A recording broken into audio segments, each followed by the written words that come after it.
Friends, नमस्कार. तुमचं स्वागत आहे माझ्या यूट्यूब चॅनलमध्ये, ज्याचं नाव आहे ज्ञानू मोठी. आणि आपले पुन्हा एकदा नवीन एका व्हिडिओमध्ये.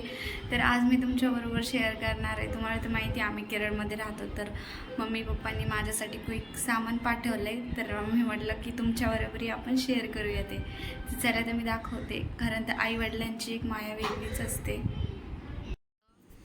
बॅग खोलल्याच्या नंतर श्रेषाला तिचा खाऊ दिसला आणि ती ओढायला लागली, कारण तिला ना गोडीशेव खूप आवडते. आणि ती मग पिशवी ओढायला लागली की मम्मा मला त्यातून काढून दे, असं नाही का, ओरडायला लागली. मग तिला दिलं काढून. माझे गावाकडे ड्रेस होते, आमच्या काकी फिरायला जायचे होते, तर त्यांनी नेले होते, मग ते पण आणले. इथं भेटतात तरी पण त्यांनी गावावर पाठवून दिल्या. आणि हे फरसाण आहे, कारण इथं असं फरसाण नाही भेटत. आणि तूप, हा स्वीटचा खाऊ. तिला गोडीशेव खूप आवडते, त्यामुळे गोडीशेव आणि छोटे छोटे बिस्किट आहेत की जी चाफी फरसाणमध्ये भेटले जाते. त्यांनी सुट्टीला होतं ना, तेव्हा ती खूप आवडीने खायची, त्यामुळे मग मम्मी दिले लावून.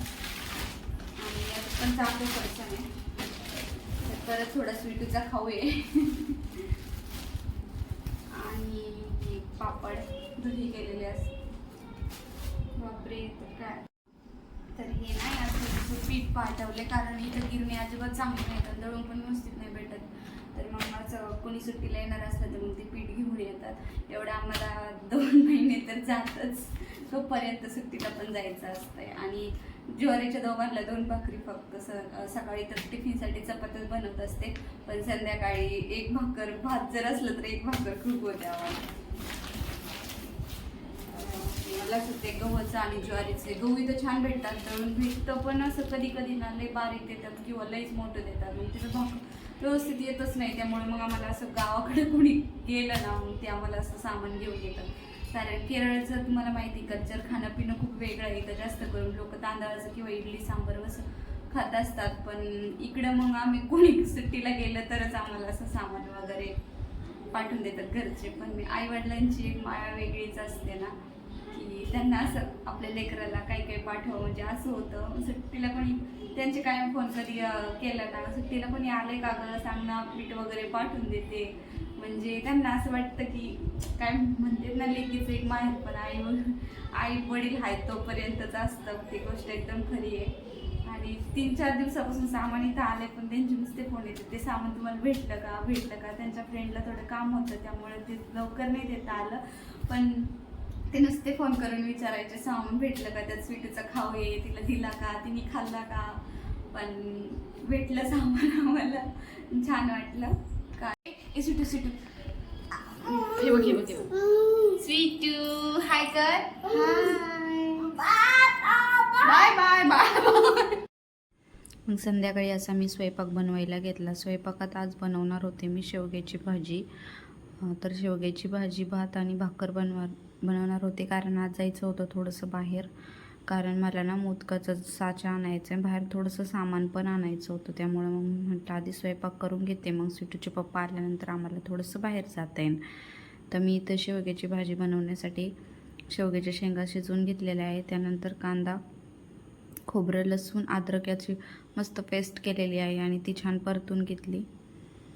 ती छान परतून झाल्याच्या नंतर त्याला असं छान मस्त परतून घेतले. तेल सुटेपर्यंत परतायचं. बघा, परतून घेतल्यावर मी त्याच्यात थोडंसं पाणी टाकून घेतलं. जे शेवग्याच्या शेंगा आपण शिजवल्या होत्या त्याही टाकून घेतल्या.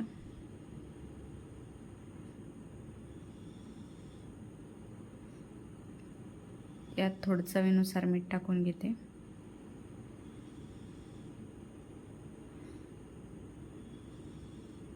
मी आज थोडं स्वयंपाक करायला लवकरच लागले होते, कारण मग बाहेर जायचं होतं, तर उशीर होईल म्हटलं.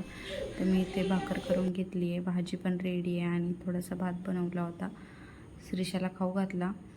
त्याच्यानंतर मग आम्ही निघलो बाहेर जायचं काही थोडंसं. श्रीषाला गंध वगैरे घ्यायचा होता आणि मला साचा घ्यायचा मोदकाचा वगैरे. भेटेन की नाही माहीत नाही. ते असं मस्त दुकान सजवून.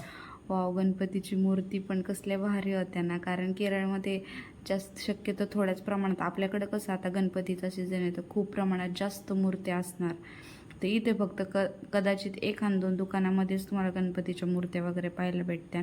आता हरतालिका तर ती आहे ना, आणि असे बिहार वगैरेचे वरच्या साईडचे ते हरतालिकाचा उत्सव अगदी छान म्हणजे सेलिब्रेट करतात खूप. आपल्याकडं पण करतात, पण त्यांच्याकडं थोडं असं मेहंदी वगैरे दिवाळीसारखं त्यांना ते तीज का हां असं काहीतरी बोलतात. तर मला इथं गणपतीच्या मूर्त्या पाहून इतकं छान वाटलं ना, आणि भारी वाटलं. कारण इथं शक्यतो आम्ही त्याच्या मागच्या वेळेस गणपतीला होतो तो काही नव्हतं एवढं. नंतर मी स्टेशनरीत गेले तर तिथं मला स्वीटूला गंध घ्यायचा होता, पण तिथं पण काही अवेलेबल नव्हता, कारण राधा बनून सगळ्या मुलींनी गंध संपून टाकलेला होता. तिथं पण मला काही गंध वगैरे भेटला नाही. हे असे बिंदीचे वगैरे पॅकेट भेटतात इथं. ह्या लाल बांगड्या वगैरे छान भेटतात ना, सगळं किती मस्त होतं. नंतर इथे छोटे छोटे मूर्ती वगैरे पाहिले, आणि गणपतीच्या मूर्ती पाहून ना पाहिजे ती काही भेटतच नाही. आम्हाला गंध घ्यायला आलो होतो, लिप बाम वगैरे इथे तसं काहीच भेटत नाही. खूप फिरलो, तर मी ना 2-3 दुकानं फिरले, पण मला जे हवं आहे ना ते भेटतच नव्हतं. फायनली या ताईंकडं होतं मोदकाचा साचा. तो पण एवढा महाग सांगितला मला, 50 रुपयाला एक. म्हटलं आता 3-4 दुकानं सोडून पाहिले तर आता घ्यावं तर लागणारच आहे. त्यामुळं मग फायनली मी हा घेऊन टाकला. म्हटलं जाऊ दे, परत थोडाच माल आहे तो पण संपून जाईल. नंतर मग भाजीला पण घ्यायचं होतं. तर इथं भाजीवाल्याच्या इथं आलो तर इथे थोडे भाजी म्हणजे संपतच आलेली होती.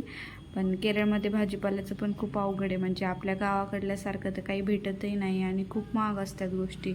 थोडं जरी 2-3 वस्तू घेतल्या तर लगेच 100-200 बिल होणार. आणि जे असं गावाकडं ताजा माल असतो तो तर एवढं खास तर नाही भेटत. पण आता बाहेर राहायचं म्हटल्यावर एवढ्या गोष्टी कॉम्प्रोमाइज करावंच लागणार आहेत. तर आम्ही असा भाजीपाला वगैरे घेतला आणि मग घरी यायला निघलो. तर घरी आल्याच्या नंतर हे बघा, स्वीटूची अशी जेवण झाल्याच्या नंतर थोडी मस्ती चालली होती. तिला बांगडी हातात दिली होती घालायला, पण तिने काढून ती गाडीसोबत खेळायची होती तिला. असा होता आजचा आमचा दिवस. तुम्हाला जर व्हिडिओ आवडला असेल तर प्लीज चॅनलला लाईक्स करा आणि सबस्क्राईब करा. थँक्यू, धन्यवाद.